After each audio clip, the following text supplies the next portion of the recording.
Welcome guys, welcome to my channel. आज हम लोग जो पिछली वीडियो के अंदर हमने मोनोपोली का जो टॉपिक स्टार्ट किया हुआ था डिस्क्रिमिनेटिंग मोनोपोली का, उस पे हम ये बात डिटेल में डिस्कस कर चुके हैं कि डिस्क्रिमिनेटिंग मोनोपोली होती क्या है, प्राइस डिस्क्रिमिनेशन किसे कहते हैं, वो कितनी तरह का होता है और जो डिग्री होती है प्राइस डिस्क्रिमिनेशन की उनको भी हम डिटेल में डिस्कस कर चुके हैं।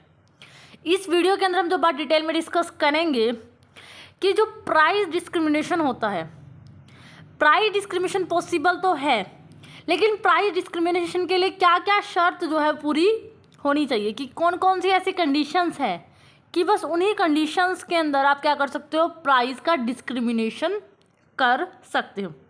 अब यहाँ पर एक बेसिक बात कि प्राइस डिस्क्रिमिनेशन क्या होता है। प्राइस डिस्क्रिमिनेशन होता है जब एक मोनोपोली अपने सेम प्रोडक्ट के लिए अलग अलग कंज्यूमर से अलग अलग प्राइस जो है लेता है। अब क्या होता है, प्राइस डिस्क्रिमिनेशन पॉसिबल तो है, लेकिन उसके लिए कंडीशंस हमें पढ़नी पड़ेगी। सबसे पहले होता है कंडीशंस फॉर प्राइस डिस्क्रिमिनेशन, कि आपको पता है कि प्राइस डिस्क्रिमिनेशन हो रहा है कि एक मोनोपोली एक ही प्रोडक्ट का अलग अलग कंज्यूमर से अलग अलग प्राइस ले रहा है। तो पहली जो कंडीशन है उसको क्या कहती है, हमें एग्जिस्टेंस ऑफ मोनोपोली। क्या होना चाहिए, मोनोपोली पावर होनी चाहिए, कि एक मोनोपोली, एक जो पर्सन है जो भी वो प्रोडक्ट बेच रहा हो उसके पास उस प्रोडक्ट में क्या होना चाहिए, मोनोपोली पावर होनी चाहिए। आपको पता है कि प्राइस डिस्क्रिमिनेशन कहाँ पॉसिबल है, मोनोपोली के अंदर ही प्राइस डिस्क्रिमिनेशन पॉसिबल है, क्योंकि मोनोपोली क्या होता है, किसी प्रोडक्ट की सप्लाई करने वाला पूरी मार्केट के अंदर एक ही प्रोड्यूसर होता है। तो अगर मार्केट में मोनोपोली है या उस प्रोडक्ट में मोनोपोली है जिसको वो बेच रहा है, तब जो है प्राइस डिस्क्रिमिनेशन पॉसिबल है। तब हो सकता है कि वो एक कंज्यूमर से कुछ प्राइस ले, दूसरे कंज्यूमर से क्या ले, कुछ प्राइस ले। जैसे हमने स्पेशल बैग का एग्जांपल लिया था कि ए फर्म है, वो क्या कर रही है, स्पेशल बैग्स जो है वो बनाती है। अब क्या है, वो जो स्पेशल बैग वो बनाती है पूरी मार्केट में पूरी वही सप्लाई करती है। इसका मतलब है पूरी मार्केट जो है, जो बैगों की जो पूरी मार्केट है उस पर किसका अधिकार है, उस अकेली फर्म का अधिकार है। तो इसकी वजह से क्या होता है, मतलब उनके पास मोनोपोली है, और जब मोनोपोली होती है तब तो प्राइस डिस्क्रिमिनेशन कर सकते हैं। दूसरा रीज़न है कि आप प्राइस डिस्क्रिमिनेशन जो है कब कर सकते हो। दूसरा रीज़न ये कहते हैं कि प्रोडक्ट डिफरेंशिएशन। कई बार क्या होता है, एक मोनोपोली क्या करता है, उसका प्रोडक्ट तो वही रहता है जो वो बेच रहा है, लेकिन उसके प्राइस, उसके लेबल, उसकी पैकेजिंग वगैरह में चेंज कर देता है, और वो क्या करता है, ज़्यादा प्राइस जो है वो चार्ज करने की कोशिश करता है। ठीक है, प्राइस का वो डिस्क्रिमिनेशन करने की कोशिश करता है। जैसे मान लो लक्स में, जो लक्स की साबुन बनाता है कोई प्रोड्यूसर, उसको क्या है, उसमें क्या है, उसको मान लो मोनोपोली है कि वो वही साबुन जो है बिल्कुल सेम वो साबुन और कोई नहीं बना सकता, और उस प्रोडक्शन में, लक्स के प्रोडक्शन में साबुन के, उसको क्या है, मोनोपोली है। लेकिन वो क्या करता है, इसकी पैकेजिंग वगैरह चेंज कर देता है, कलर चेंज कर देता है साबुन का, प्रोडक्ट उसका सेम है अंदर का, और नेम क्या देता है, अब लक्स की साबुन को लक्स सुप्रीम नेम दे देता है। क्या नाम दे देता है, लक्स सुप्रीम नेम दे देता है, या और फिर क्या, या फिर लक्स ड्यूलक्स नाम। तो यहाँ आपने देखा कि उसने नेम चेंज कर दिया, थोड़ी पैकेजिंग चेंज कर दी, और क्या किया, अलग अलग कंज्यूमर से अलग अलग प्राइस जो है उसने लेना चाहा। तो मोनोपोली क्या कर देता है, कई बार प्रोडक्ट में थोड़ा डिफ्रेंशिएशन ला कर भी क्या करता है, अलग अलग प्राइस जो है अलग अलग कंज्यूमर से चार्ज करने की कोशिश जो है उसकी रहती है। ये रीज़न हो गया कि प्रोडक्ट डिफरेंशिएशन भी एक रीज़न है जिसमें वो क्या करता है, डिफरेंट प्राइस जो है चार्ज करता है। अगला रीज़न है कि कब जो है प्राइस डिस्क्रिमिनेशन जो है पॉसिबल है। उसमें क्या होना चाहिए कि सेपरेट मार्केट होनी चाहिए। जैसे हमने कहा कि मोनोपोली क्या करता है, जैसे कि मान लो बैग के प्रोडक्शन में किसी फर्म को मोनोपोली है कि स्पेशल बैग सिर्फ वही फर्म जो है पूरी मार्केट में बना रही है, तो बैग्स का जो प्रोडक्शन है उसमें उसको मोनोपोली है। तो इसका मतलब है इस बैग को बेचने के लिए उसके पास क्या होनी चाहिए, अलग अलग एक से ज़्यादा क्या होनी चाहिए, मार्केट होनी चाहिए। मान लो वो ए मार्केट है, वहाँ पर भी पूरी बैग की सप्लाई वही करे, बी मार्केट है, वहाँ पर भी बैग की सप्लाई कौन करे, वही करे, एक सी मार्केट है, वहाँ पर भी बैग की सप्लाई कौन कर रहा है, ये फर्म ही कर रही है। क्या होना चाहिए कि मोनोपोली का जो प्रोडक्ट है वो क्या होना चाहिए, डिफरेंट मार्केट्स में वो बेच सके। अलग अलग मार्केट में अगर वो अपने प्रोडक्ट को बेचेगा तो वहाँ पर जो प्राइस की इलास्टिसिटी होती है, कि डिमांड की जो इलास्टिसिटी है कि कितनी डिमांड लोग कर रहे हैं, वो क्या करता है इन डिफरेंट मार्केट्स में डिमांड इलास्टिसिटी को ध्यान में रखता है और डिफरेंट जो है प्राइस डिसाइड करता है और प्राइस डिस्क्रिमिनेशन जो है करता है। जैसे मान लो ए मार्केट के अंदर उसके बैग्स की डिमांड बहुत ज़्यादा है, मतलब अनलिमिटेड डिमांड है, तो यहाँ पर उसको ये पता है कि हर हालत में चाहे वो कितना भी प्राइस ले, कंज्यूमर्स उसको प्राइस देंगे ही देंगे, तो यहाँ पर वो प्राइस बहुत ज़्यादा डिसाइड कर लेता है। अब मान लो बी मार्केट में उसको ये पता है, बी मार्केट में उसे ये पता है कि बी मार्केट में उसके प्रोडक्ट की बिल्कुल भी डिमांड नहीं है। अब इस मार्केट के अंदर वो ज़्यादा प्राइस नहीं ले सकता क्योंकि एक तो पहले ही डिमांड नहीं है, तो वो क्या करता है यहाँ पर क्या करता है प्राइस कम ही रखता है। तो आपने देखा कि जब सेपरेट मार्केट होती है उसके प्रोडक्ट की, तो डिफरेंट मार्केट में डिमांड इलास्टिसिटी को ध्यान में रखे वो डिफरेंट कंज्यूमर से अलग अलग क्या ले रहा है प्राइस ले रहा है। आपने देखा ए मार्केट के कंज्यूमर से उसने अलग प्राइस लिया, बी मार्केट के कंज्यूमर से अलग प्राइस लिया। तो वो कब पॉसिबल है, जब उसके प्रोडक्ट, जिस प्रोडक्ट को वो बेच रहा है मोनोपोली, उसकी क्या हो एक सेपरेट मार्केट हो। ठीक है, उसके बाद क्या है difference in elasticity of demand. ये पॉइंट्स हम डिस्कस ऐसे कर चुके हैं कि क्या होता है, आप प्राइस डिस्क्रिमिनेशन तब कर सकते हो जब क्या है डिमांड की जो इलास्टिसिटी है उसमें क्या है डिफरेंस हो। जैसे हमने कहा कि एक फर्म क्या है स्पेशल क्या बना रही है, बैग बना रही है, और हमें पता है वो अपने बैग्स को किसी एक मार्केट में नहीं बेचती, वो डिफरेंट मार्केट्स में क्या करती है अपने बैग्स को बेचती है। ए मार्केट में अपने बैग बेच रही है, वो बी मार्केट के अंदर अपने बैग बेचती है, सी मार्केट के अंदर अपने बैग बेचती है। तो वो क्या कर रही है डिफरेंट मार्केट्स में बैग बेचती है। तो क्या है आपने देखा था उस एग्जांपल में भी, अभी हमने जो पिछले बात की कि वहाँ पर इलास्टिसिटी ऑफ डिमांड है उसका प्रभाव पड़ा। जहाँ पर डिमांड बहुत ज़्यादा होती है वहाँ पर वो प्राइस क्या रखता है कम रखता है। जहाँ पर डिमांड की इलास्टिसिटी क्या होती है इनइलास्टिक डिमांड होती है वहाँ पर प्राइस को ज़्यादा रखा जाता है।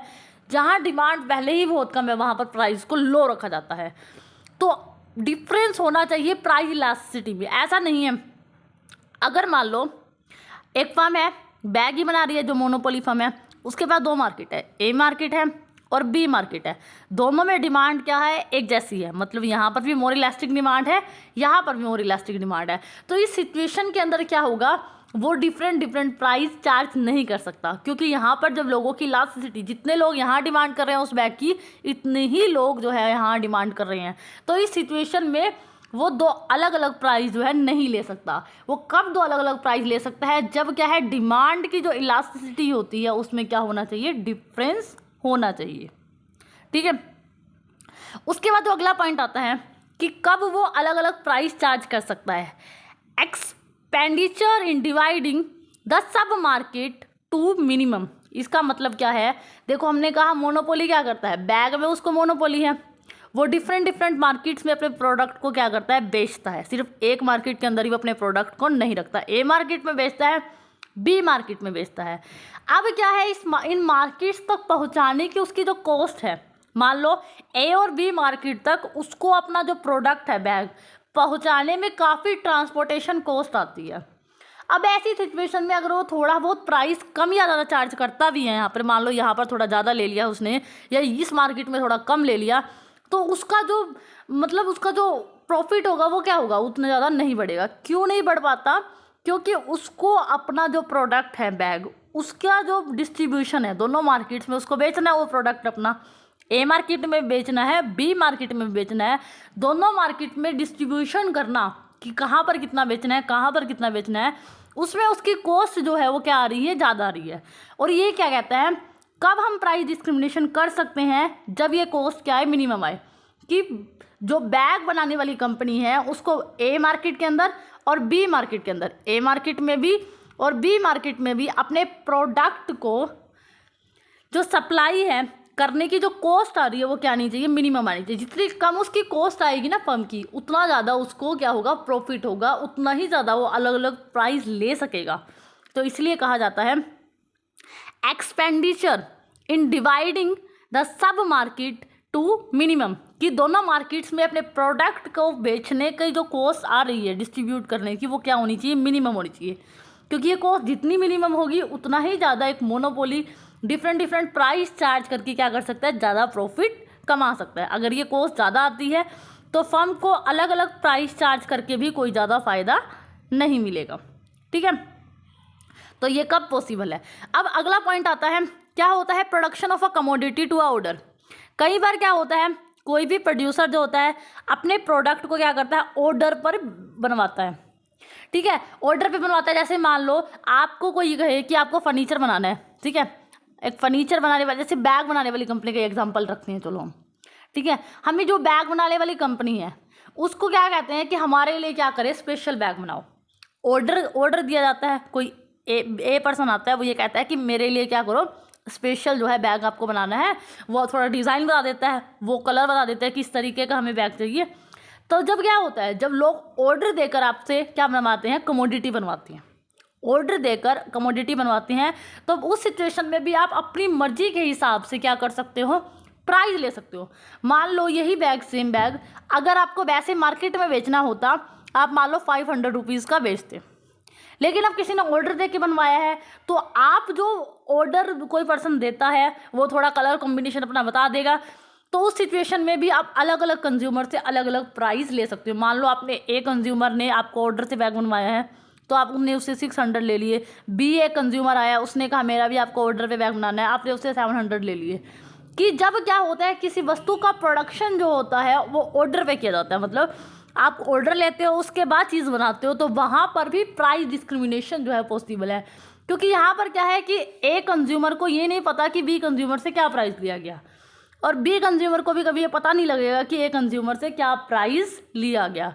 जब प्रोडक्ट ऑर्डर पे बनाया जाता है तब दोनों कंज्यूमर को कोई इन्फॉर्मेशन एक दूसरे के बारे में नहीं होगी, और इस सिचुएशन में भी एक मोनोपोलिस्ट क्या कर सकता है, एक मोनोपोलिस्ट जो होता है वो क्या कर सकता है, प्राइस का डिस्क्रिमिनेशन, अलग अलग प्राइस चार्ज कर सकता है।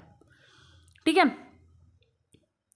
अब अगर देखो लीगल, कई बार क्या होता है, लीगल क्या है, सैंक्शन क्या होता है कि कई बार हमारे जो नियम होते हैं, जो कानून होते हैं, उनकी वजह से भी आपको पता है कई बार क्या होता है, मोनोपोली डिफरेंट प्राइस चार्ज करता है। लीगल मतलब कि जब उनको अथॉरिटी होती है।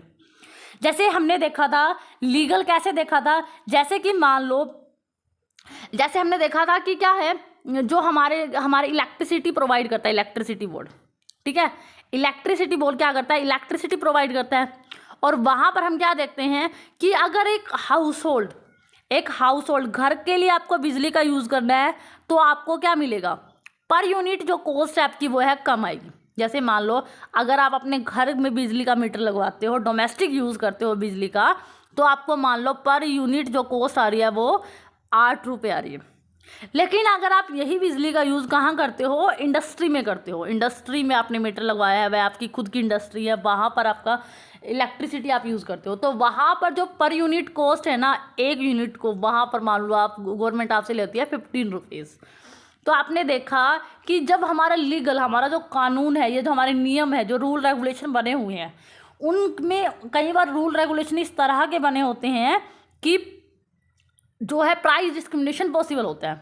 ठीक है, कि आपको डोमेस्टिक यूज़ के लिए इतना प्राइस देना है, और आप अगर इंडस्ट्री के लिए इलेक्ट्रिसिटी यूज़ कर रहे हो तो आपको 1 यूनिट का 15 रुपीज़ देना है। तो यहाँ पर भी क्या हो गया, लीगल का मतलब है कि यहाँ पर ये कानून ही है इस तरीके का कि ऐसा पॉसिबल, ऐसा होगा ही होगा। और क्या होता है, जब हम क्या करते हैं, रेलवे में 2 डिपार्टमेंट होते हैं, एक तो फर्स्ट क्लास होता है, एक सेकंड क्लास होता है।